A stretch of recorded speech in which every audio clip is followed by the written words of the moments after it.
Come on, English lecture 7 part 1, lecture 10, 12 या 15 तक हम बहुत सारी मिसलिनियस चीजें करने वाले हैं। किसी भी बात को लेके आप लोगों को beat any teacher, tutor, YouTuber, child, senior, junior और any parents, you should not get psyched because ऐसी बातें बहुत जगह आने वाली हैं और मैं आप लोगों को ये विश्वास दिलाना चाहता हूं, ये आप लोगों का भरोसा जीतना चाहता हूं कि कुछ बातें इंग्लिश सीखने के लिए गोल्डन वर्ड्स का काम करती हैं और उन गोल्डन वर्ड्स को, उन फ्रेजेस को, उन बातों को हमें एंड तक ध्यान में रखना पड़ेगा और वो आधारभूत है, फाउंडेशन है, बेस है हमारे सब्जेक्ट बिल्डिंग का। तो उनमें से कोई एक बात आज करेंगे और ऐसी बातें बारंबार हम रिवाइज करेंगे। डीपर रूल्स, बड़े कॉम्प्लिकेटेड रूल्स, इन बेसिक रूल्स अगर हमारे दिमाग में क्लियर है तो इनसे वो बड़े आसानी से समझे जाते हैं। लेट्स सी, स्टार मार्क देखिएगा क्या है, वर्ब। अंडरलाइन करता हूं आपके लिए। Verb in any sentence always comes in accordance to दी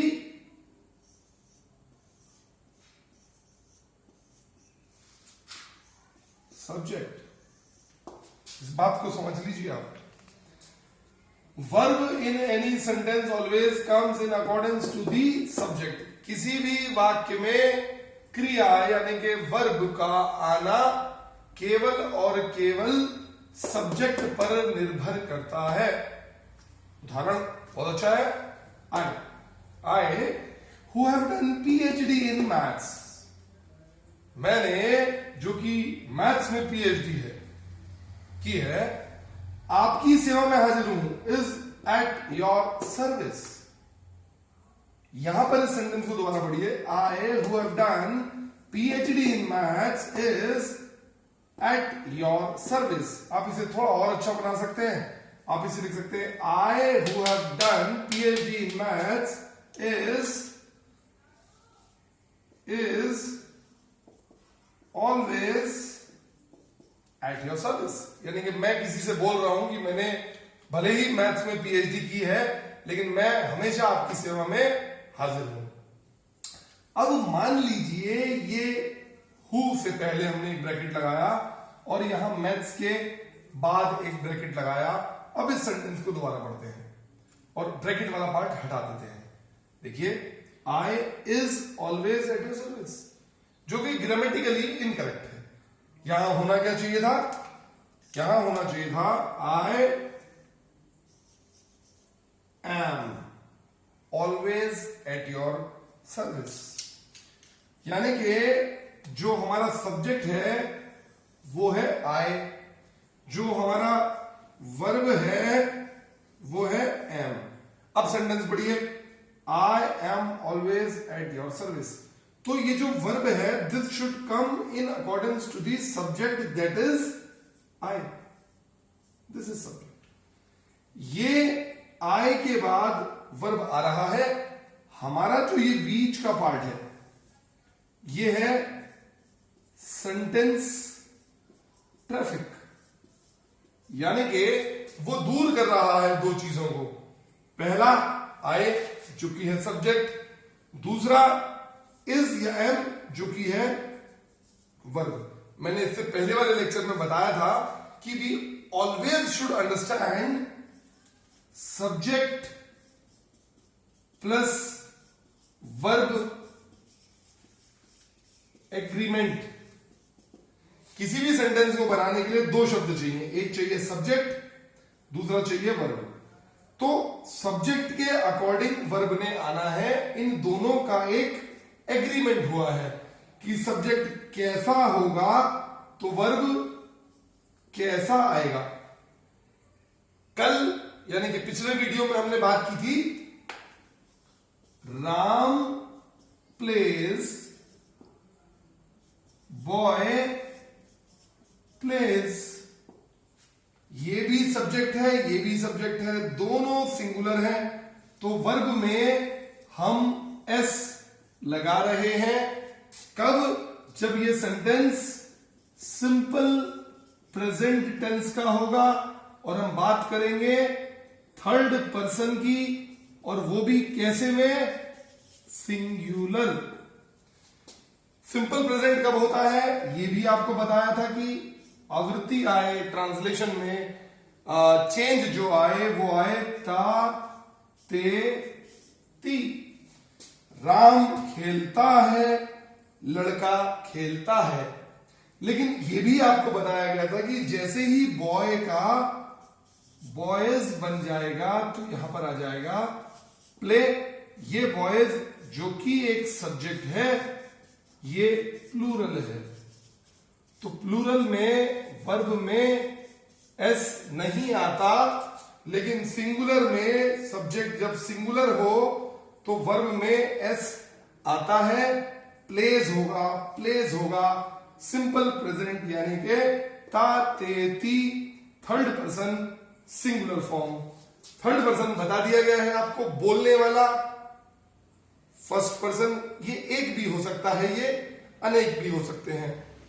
सुनने वाला एक भी हो सकता है, अनेक भी हो सकते हैं। सुनने वाला सेकंड पर्सन, बोलने वाला फर्स्ट पर्सन। जिसके बारे में बात हो रही है, he is always the third person. वो जिसके बारे में बात हो रही है वह भी एक हो सकता है और अनेक भी हो सकते हैं।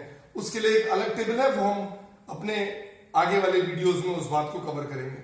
अभी छोटी सी बात समझिए, Ram plays, boy plays. Radha होता तो राधा भी प्लेज, लेकिन बॉयज दे प्ले। अब इसी बात को हम थोड़ा सा कॉम्प्लेक्स करके लिखने की कोशिश करेंगे। Let us have a look in part 2। English lecture 7 part 2।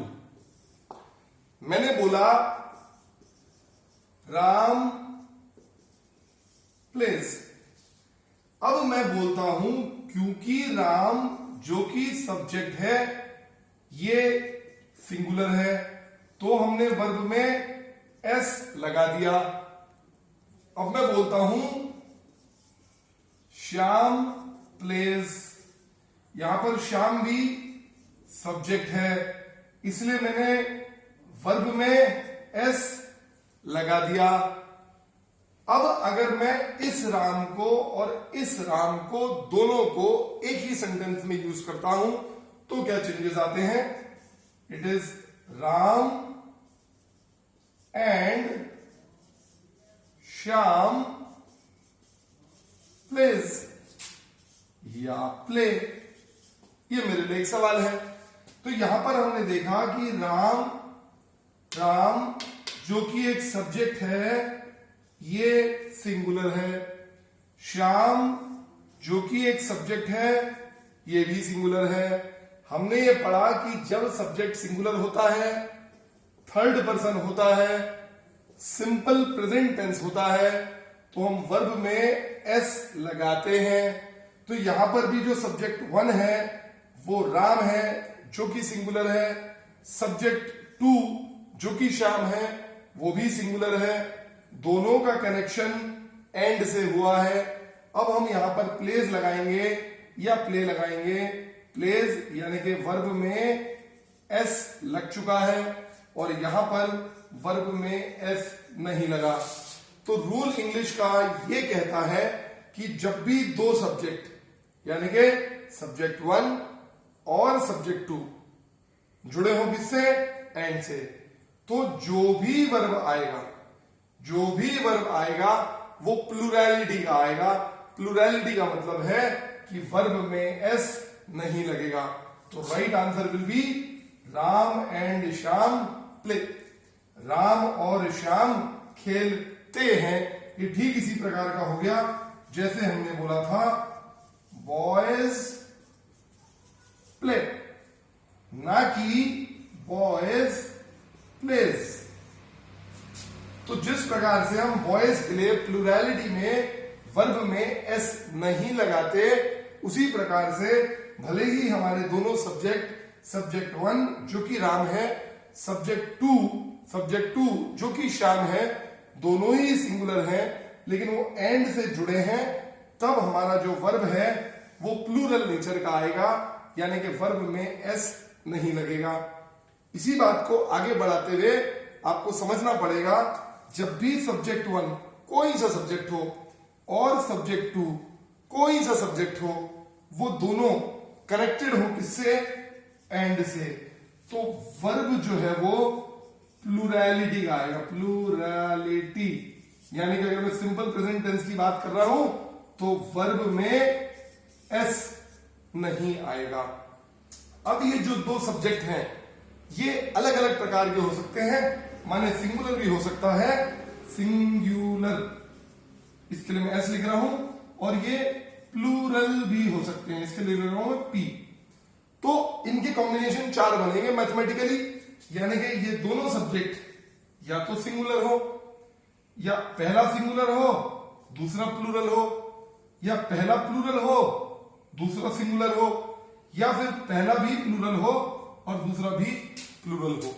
अगर singular singular singular plural plural singular plural plural कोई भी कॉम्बिनेशन अगर वो जुड़ेगा किससे, एंड से, तो जो भी हमारा वर्ब आएगा वो प्लूरैलिटी वाला आएगा, यानी कि सिंपल प्रेजेंट में वर्ब में एस नहीं जुड़ेगा।